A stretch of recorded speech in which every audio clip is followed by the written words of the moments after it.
هاي تحياتي والسلام عليكم. معكم رياض العبادي من هولندا، لاعب دولي سابق بكرة اليد في السنة الثمانينات، واتشرف واعتز. حبيت نعمل الشريط هذا بما يخص هذا البرنس هذا الفاسد المسخ هذا خريجي السجون.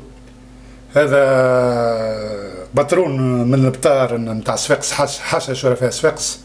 هذا خارج من كارتي وخارج من محاض نتاع كارتي صفاقس، يتآمر على 12 مليون تونسي، عامل 12 خاتم في صبعه، عامل شركة ومضروب بدنه الكل مسخ ويتآمر علينا. وهذا ظاهر معناها فما شكون يعلوه، ظاهر معناها عصابات نداء تونس والجبهة الشعبية وكمال طيف ورؤوس الأموال الفاسدة وراء هذه العصابات ذوي سوابق العذرية، هذوما خريجين سجون.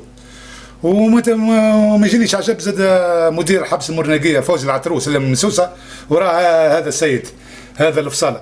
تو الفصايل الكل معناها البلطجيه هذوما حطوا يديهم مع البوليسيه الفساد والبلطجيه يد واحده ضد اراده الشعب وضد معناها لجان حمايه الثوره.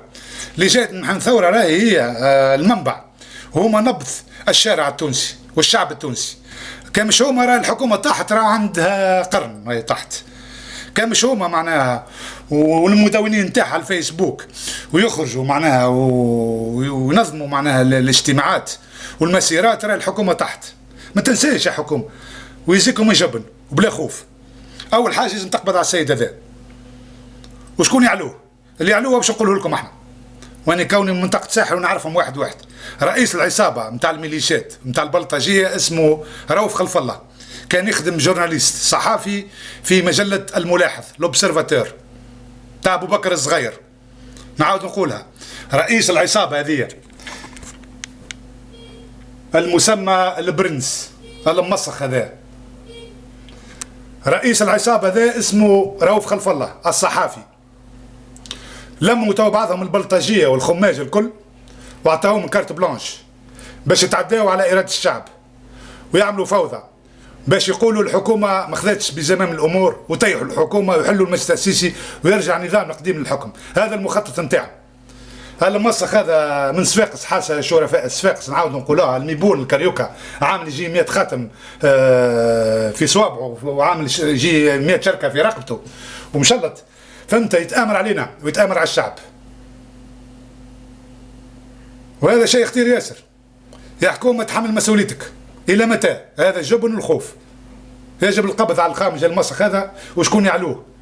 نور الدين بنتيشه ومحسن مرزوق ورؤوف خلف الله وجماعه الباجي قايد السبسي وجماعه لجان حمايه، هذوما اللجان نتاع اللجنه الشعبيه، الجبهه الشعبيه نتاع سي حمد الهمامي وغيرهم، مرتزقه بن علي، والفنانين الفساد وبعض رموز الفاسده نتاع وزاره الداخليه ووزاره العدل والقضاء الفاسد، كل وراء هذه المجموعات البلطجيه. ونعاود نقولوها، البلطجيه والفساد نتاع البوليسيه يد واحده ضد اراده الشعب، لكن لن يمروا. وبالاخص هذا الفاسد المسخ اللي يتآمر علينا ويتآمر على الشعب، هذا التافه، هذا النكره، حب يردوه يدخلوه الاعلام العار معناها ضد تونس وضد الثوره وضد الشرعيه. ظاهره معناها خطه جهنميه، مؤامره كبيره ضد اراده الشعب. واحنا من موقعنا نقول لكم لن تمروا يا برنس يا فاسد يا مسخ يا عفن. يحكي عن الافكار لكن ما سمعوه.